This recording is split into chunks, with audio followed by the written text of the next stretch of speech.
अस्सलाम वालेकुम। उम्मीद है आप लोग खैरियत से होंगे। उम्मीद बहुत ज़्यादा पावरफुल लफ्ज़ है। कहते हैं ना, उम्मीद पर ही दुनिया कायम है। इंसान चलता ही उम्मीद पे है। मरने के बाद अच्छी आखिरत की उम्मीद, नेक्स्ट लाइफ, आफ्टर लाइफ अच्छी हो, इसलिए वो सारे अच्छे अच्छे काम कर रहा होता है, गुनाहों से छुटकारा पा रहा होता है, सवाब के काम कर रहा होता है। इसी तरह किसी के यहाँ कोई ऐसा औलाद की पैदाइश हो जाए जिसके अंदर कुछ खामियाँ हों, वो सारी ज़िंदगी इसी उम्मीद पे रहता है कि इस बीमारी को, ये जो जेनेटिकल डिसऑर्डर हैं या इस किस्म की जो चीज़ें हैं, उसको मैं दूर कहाँ कैसे करूँ। तो जो पेरेंट्स होते हैं, जो वालिदैन होते हैं, वो दुनिया भर में उनके बस में जो भी होता है वो उस इलाज की तरफ जाते हैं। जब एक इस किस्म के पेरेंट्स थक हार कर मेडिकल साइंस से जो इतनी तरक्की कर चुकी है, फिर भी उसके पास इलाज नहीं है, वो हार जाते हैं, तो फिर उम्मीद की किरण अगर चाहे उनको कहीं पे भी दिखे, वो वहाँ पर दौड़े चले जाते हैं। चाहे वो बिल्कुल ही अक्ल व फहम में समझ ना आने वाली बात हो या मौज़ाती बात हो, मौज़ाती तौर पर कोई सही हो रहा हो। इसी तरह की कहानी इस वक्त पाकिस्तान के अंदर चल रही है। वैसे तो हम इस चैनल पे किसी की कैरेक्टर असैसिनेशन नहीं करते, लेकिन मलाला अली कुर्दिस्तानी जो इस वक्त पाकिस्तान के अंदर आए हुए हैं और लोग जोक दर जोक उम्मीद लेके उनके पास पहुंचे हुए हैं। अगर आप ये वीडियो में देखेंगे कितनी बड़ी तादाद में जो लोग हैं, उनका ये पेशावर के मनाजिर हैं, उनके जहाँ पर ठहरे हुए हैं वहाँ पर उम्मीद के तहत आए हुए हैं। ठीक है, ये सारी उम्मीदें, बस वीडियो बनाने का मकसद यही है। इस पर हम बात नहीं करेंगे कि तुर्की के अंदर उनको पकड़ लिया गया था 420 फ्रॉड के केस में, या सऊदीया के अंदर उन पर फ्रॉड का केस चला था, या मुख्तलिफ़ चीज़ें। बात यह है कि ऐसी इस किस्म की मौज़ाती बात को उम्मीद जो बेचारे लेकर बैठे हुए हैं, उनको उम्मीदें बेची जाती हैं।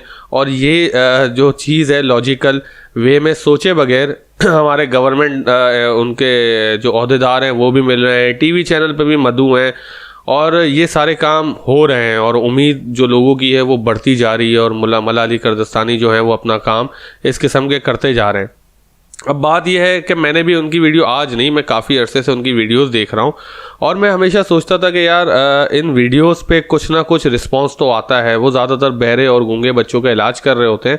बहरे बच्चों के बारे में, अगर आपको बहरे लोगों के बारे में जानना है, तो सबसे पहली बात आप ये समझें, जो बंदा बहरा होगा ना, वो कुदरती गूंगा भी होगा, क्योंकि उसने कभी कोई अल्फाज सुना ही नहीं है, तो उसको पता ही नहीं है कि बोलना कैसा है। अच्छा, फिर वो क्या करते हैं कि वो इस किस्म के जो बहरे बच्चे होते हैं उनको स्टेज पे मदऊ करते हैं और अजीब व गरीब किस्म की हरकत करते हैं उनके साथ। वो हरकत भी क्यों करते हैं उस पर भी हम तबसरा करेंगे। और फिर वो उनके कानों के पास तालियां बजाते हैं, और वो एकदम से बच्चा चौकन्ना होता है और बस हो गया काम उनका कि हाँ भाई सुन लिया। और वो फिर उसको अल्लाह बुलवाते हैं।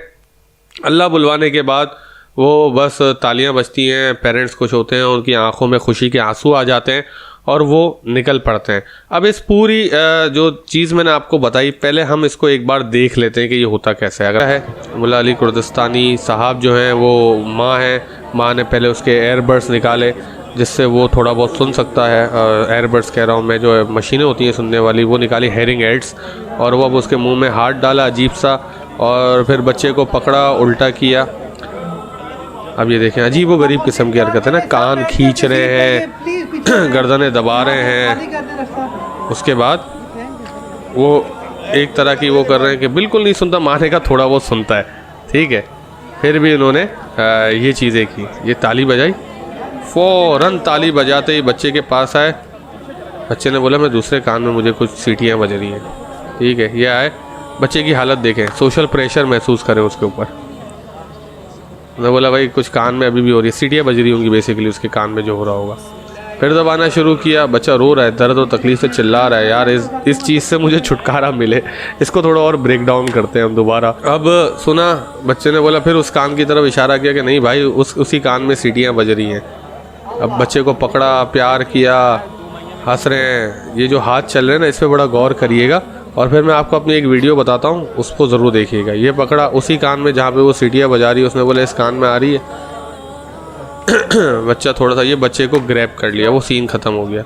अब हम दोबारा एक और इसके आगे वाली वीडियो देखते हैं। मैं ये कमेंट्री जो साथ साथ चल रही है ना, इसके पीछे मैं आपको वजह बताता हूँ, वो आप गौर से सुनेंगे तो आपको पता चलेगा कि ये हो क्या रहा है। बेसिकली वही अजीब व गरीब हरकत, मास्क पकड़ा, मुँह में डाल दिया,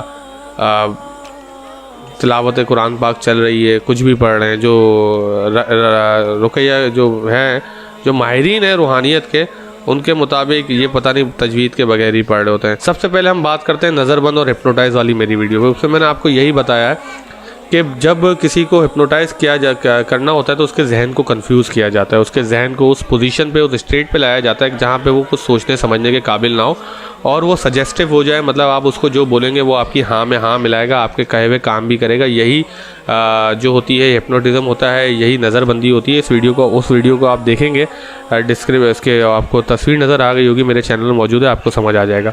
तो इस तरह के जो सडन एक्शन होते हैं, स्पीड में करने वाले काम होते हैं, ये दिमाग को कंफ्यूज कर देते हैं और बंदा जो है वो सजेस्टिव हो जाता है, जहाँ पे वो आपकी चीज़ों को फॉलो करने, हाँ में हाँ हामी मिलाने के होगा।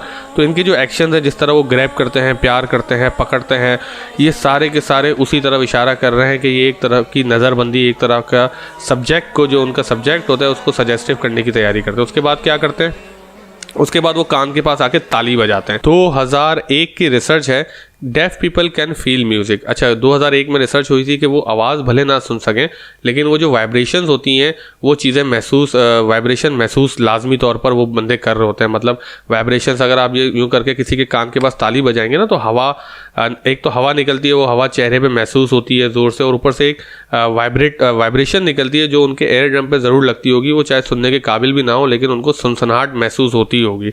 तो इस दौरान जब इस तरह की फीलिंग के हवा भी लग रही है ताली बजाने से बिल्कुल आपके कान के करीब, ऊपर नीचे, बड़ा सेंसिटिव एरिया होता है ना ये पूरा, ये कान की लू वगैरह बहुत सेंसिटिव होता है। यहाँ पे हवा लग रही है, कुछ तो महसूस हुआ है, और ऊपर से वो इतने सजेस्टिव हो गए, इतने कंफ्यूज हो गए, इतनी आवाम के बीच में खड़े हुए हैं और उस तरह के उनके साथ तर्ज अमल किया जा रहा है, प्यार किया जा रहा है, पकड़ा जा रहा है कि यार वो बस, बच्चे जो होते हैं बोलते हैं कि यार हमें बस छुड़वाओ यहाँ से। तो वो इतने सजेस्टिव हो जाते हैं, नज़रबंद किस्म के हो जाते हैं कि वो हाँ में हाँ मिलाते थे। उसके बाद फिर ये जो करते हैं, ये एक जो चीज़ करते हैं कि हाँ भाई वाकई ये बोलना बच्चा सीख गया, वो उससे खिलवाते हैं अल्लाह। हमारे एक जानने वाले, उनका बच्चा जो है वो थोड़े से मतलब जानने वाले हैं और वो थोड़ा सा जिनके अंदर थोड़ी सी कमी होती है अवेयरनेस की, वो उस किस्म के लोग हैं। तो उनका एक बच्चा था 5-6 साल का, वो बोल नहीं पाता था। तो हाँ, एक होता है ना, हमने भी दी कि यार आप इनको डॉक्टर वगैरह को देखा, नहीं भाई ये तो अल्लाह बोल लेता है, इसने बोलना शुरू कर दिया, अल्लाह बोलना शुरू कर दिया। यही चीज़ें यहाँ पे हो रही होती हैं। अब होता क्या है कि कोई भी जो गूंगा बच्चा होता है, कोई भी गूंगा बंदा होता है, वो आवाज़ें तो निकालता है, ठीक है, वो बोल इसलिए नहीं सकता कि उसने कभी अल्फाज सुने नहीं होते, उसकी कॉपी वो कर नहीं सकता, तो उसको बोलना नहीं आता। जब वो सुनना शुरू कर देता है उसको बोलना भी आ जाता है। तो कोई भी होता है वो आ किस्म की इस तरह की आवाज़ें निकाल रहा होता है।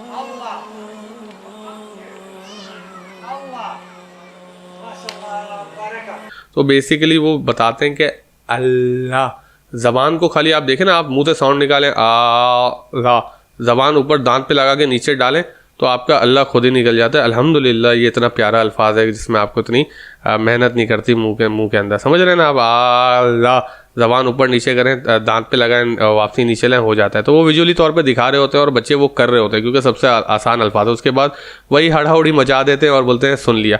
इस सब का जो नुकसान हो रहा है, चलें वो कुछ भी नहीं है, वो अपनी मशहूरी कर रहे हैं या कुछ भी कर रहे हैं, इन सब का जो नुकसान हो रहा है वो लॉन्ग टर्म में पेरेंट्स को होगा, जो इतनी उम्मीद लेके वहाँ पे पहुँचे हुए हैं। होगा क्या कि उन्होंने बता दिया कि एक लेडी को, एक बड़ा मशहूर वाक़या है इन्हीं का, कि तुर्की में या अज़रबैजान में उन्होंने किसी खातून को बता दिया वज़न कम करने के लिए टिश्यू पेपर खाओ, और वो हॉस्पिटल पहुंच गई और वहाँ पे पता चला कि इनकी कारस्तानी थी, वहाँ पे भी इनके पे केस बना था।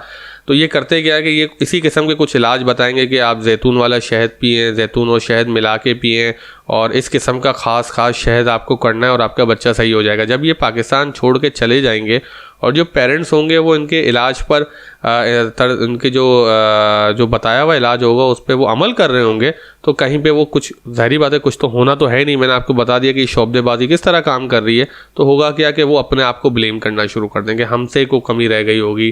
कोई बोलेगा कि यार उन्होंने तो बेरी का शहद बोला था, तुमने बड़ी मक्खी का शहद बोला था, तुमने छोटी मक्खी का शहद पिला दिया, बड़ी मक्खी का शहद पिलाते तो ये ना होता, उनका इलाज तुमने ख़त्म कर दिया। सारी ज़िंदगी अपने आप को ब्लेम करते रहेंगे और फिर वो उनकी तलाश में ढूंढ रहे होंगे कि यार उस वक्त उस महफिल के अंदर बच्चे ने हाँ बोला था कि मैंने सुना भी है, और फिर रिस्पॉन्ड भी किया था, मैंने सुना भी और अल्लाह भी कहा था। उसके बाद सिर्फ अल्लाह ही बोलना आया, उसको उससे आगे कुछ बोलना ही नहीं आया। भाई ये जो इस किस्म की अवेयरनेस है ना, ये आपका और मेरा, मैंने सारा इसको ब्रेक डाउन करके समझा दिया कि ये काम किस तरह कर रहा है। लोगों को जो इस शोबदे के अंदर हैं अभी तो नहीं समझेंगे, वो उम्मीद पे हैं, उनको उम्मीद है उनका बच्चा सही हो जाएगा, नहीं समझना, उनको समझाना भी नहीं है, छोड़ दें। लेकिन जब वो फ्यूचर में बिल्कुल मायूस होकर ख़ुद को ब्लेम करने लगे ना, तो आपके पास ये पूरा का पूरा एक इस किस्म का कंटेंट होगा जिसकी बुनियाद पर आप उनको समझा सकें कि उस दिन जो महफिल में तुम्हारे बच्चे के साथ हुआ था, उसने कहा था कि मुझे कुछ सुनाई दिया और फिर उसने अल्लाह बोला था, वो कैसे हुआ था। उम्मीद करता हूँ कि ये वीडियो पसंद आई होगी। अपना बहुत ज़्यादा ख्याल रखिएगा। अल्लाह हाफ़िज़।